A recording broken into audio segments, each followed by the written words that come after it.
Baltic सागर में एक cargo ship ने लंगर डालकर यूरोप की लाइफलाइन काट दी और नेटो के कई नेताओं ने इसे रूस की हाइब्रिड वॉर बताया है। उन्हें डर है कि आज केबल कटी है, कल पाइपलाइन कटेगी, परसों बंदरगाह और फिर सीधी सैन्य टक्कर। बाल्टिक सागर से उठी ये सुनामी यूरोप के दरवाजे पर खड़ी जंग की आहट है। क्या 2026 रूस और नेटो की जंग का साल साबित होगा और क्या और इसकी शुरुआत हो चुकी है? समुद्र की गहराइयों से क्या ये शुरुआत हुई है, इस रिपोर्ट में देखिए। 2026 का पहला दिन और बाल्टिक सागर में जंग का पहला सिग्नल मिल गया।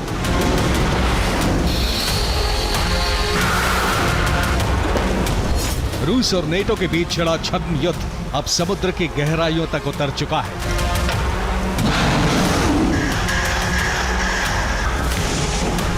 समुद्र के ऊपर 10 देशों के वॉरशिप तैनात थे, समुद्र के नीचे सबमरीन अलर्ट थे। फिर भी रूस ने बाल्टिक सागर में नेटो देशों को बड़ा झटका दे दिया।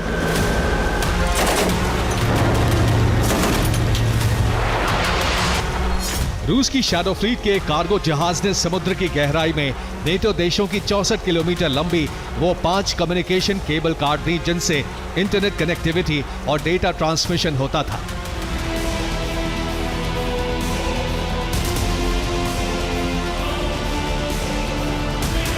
लेकिन अब रूस और नेटो के बीच छिड़ा ये हाइब्रिड वॉरफेयर यूक्रेन से निकली युद्ध की आग को पूरे यूरोप में भड़का सकता है।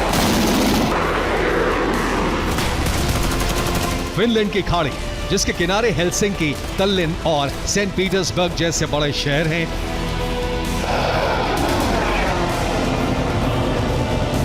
फिनलैंड की खाड़ी बाल्टिक सागर का सबसे संवेदनशील इलाका बन गया है। इसके एक तरफ हेलसिंकी है, दूसरी तरफ तल्लिन और सामने सेंट पीटर्सबर्ग। यही नए साल वाले दिन एक जहाज पकड़ा गया, नाम फिटबर्ग।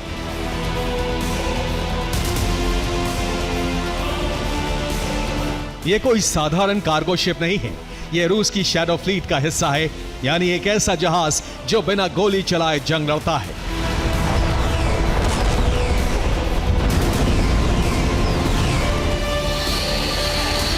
इस कार्गो शिप ने समुद्र की गहराई में लंगर डाल दिया और फिर लोहे की चेन और कई टन भारी लंगर के साथ ही आगे बढ़ता गया और इसी लंगर में समुद्र तल की फाइबर ऑप्टिक केबल उलझती चली गई।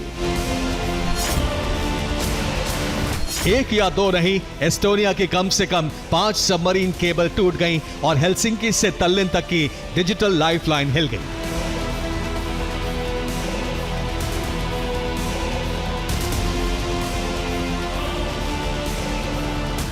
एक के बाद एक 5 सबमरीन केबल टूट गई तो कई जगह कम्युनिकेशन ठप होने लगा। सुबह 4:53 पर सबसे पहले टेलीकॉम कंपनी एलिसा ने अलार्म बजाया। कुछ ही घंटों में फिनिश बॉर्डर गार्ड हरकत में आ गए, हेलीकॉप्टर, पेट्रोल बोट और वॉरशिप एक्टिव हो गए और रूस की शैडो फ्लीट के जहाज फिटबर्ग को फिनलैंड के समुद्री इलाके में दबोच लिया गया।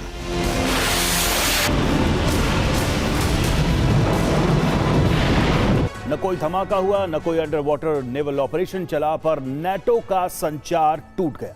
अब देखिए एक के बाद एक बाल्टिक सागर से गुजरती 5 मेन ऑप्टिक केबल आखिर कट कैसे गई। बाल्टिक सागर के किनारे बसे रूस के चौथे सबसे बड़े शहर सेंट पीटर्सबर्ग से एक कार्गो जहाज इजराइल के हाइफा पोर्ट की ओर जा रहा था। बीच रास्ते में उसने भारी भरकम लंगर समुद्र की तलहटी तक गिरा दिया और कुछ इस तरह इस कार्गो शिप के लंगर में बाल्टिक सागर से गुजर रही कई मेन कम्युनिकेशन केबल फंस गई और टूटती चली गई। इस जहाज के लंगर से एस्टोनिया की कम से कम 5 ऑप्टिकल केबल टूट गई। इसके बाद इस कार्गो शिप को फिनलैंड की खाड़ी में पकड़ा गया। अब नेटो देश इसे रूस की शैडो फ्लीट का हिस्सा बता रहे हैं।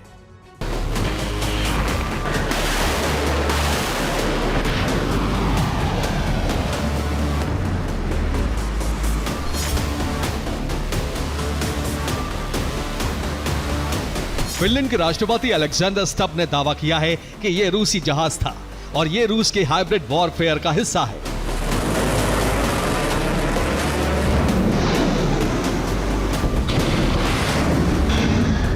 जर्मनी ने दिसंबर 2025 की रिपोर्ट में दावा किया था कि रूस समुद्र तल पर बने infrastructure, wind turbine, oil rich के खिलाफ शैडो हमले तेज करेगा।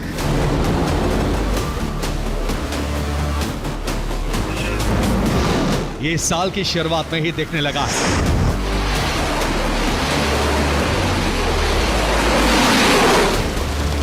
क्रू में रूस, जॉर्जिया, कजाकिस्तान, अजरबैजान के लोग थे, लेकिन ऐसा मल्टीनेशनल क्रू ही रूस की शैडो फ्लीट की पहचान है।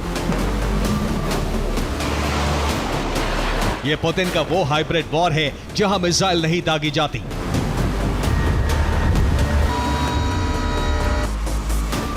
एंकर घसीटकर दुश्मन की कम्युनिकेशन केबल काटी जाती है। और अब पुतिन के इस हाइब्रिड वॉर की रणभूमि बाल्टिक सागर बना हुआ है। बाल्टिक सागर यूरोप के डिजिटल और एनर्जी की रीढ़ है। यहां से 35 बड़ी फाइबर ऑप्टिक केबल लाइन गुजरती है। यूरोप के 95% इंटरनेट ट्रैफिक के लिए बाल्टिक सागर से गुजरने वाली यही 35 मेन सबमरीन ऑप्टिक लाइन काम आती है।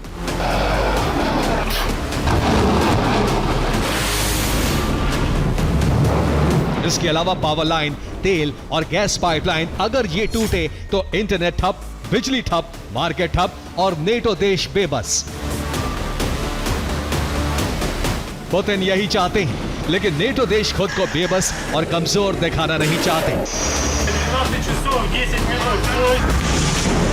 इसलिए फिनलैंड से पहले F-35 फाइटर जेट ने उड़ान भरी। ये यूरोप में नेटो का सबसे बड़ा F-35 बेड़ा होगा।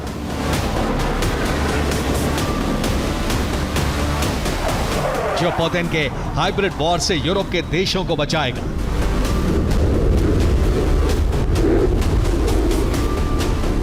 और सवाल उठता है कि अगर बाल्टिक सागर से यूरोप और नाटो देशों की इतनी जरूरी कम्युनिकेशन लाइनें गुजरती हैं और उन्हें किसी कार्गो शिप के लंगर से भी खतरा हो सकता है, तो नाटो के देश इनकी सुरक्षा के लिए क्या कर रहे हैं? जवाब है नाटो का ऑपरेशन बाल्टिक सेंट्री।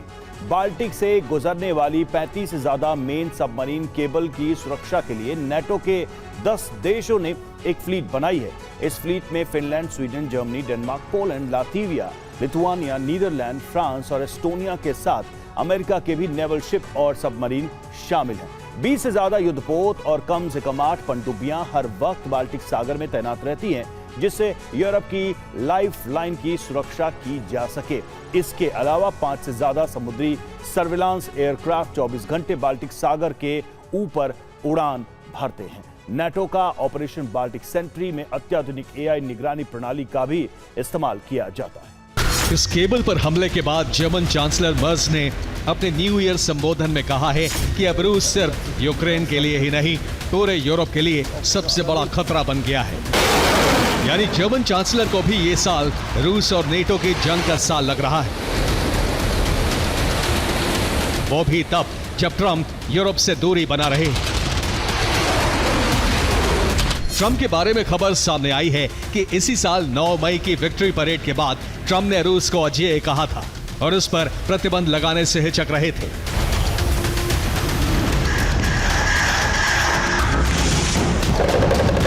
वैसे भी ज़ेलेंस्की और फ्रेडरिक मर्ज समेत यूरोप के कई नेताओं को लगता है कि 2025 में ट्रंप का रुख नेटो और यूरोप के लिए सख्त और पुतिन के लिए उदार रहा है। ऐसे में अगर रूस और नेटो का टकराव बढ़ा तो अमेरिका पीछे हट सकता है। ये यूरोप के लिए सबसे बड़े खतरे की बात होगी। Bureau report, TV9, Bharatvarsh.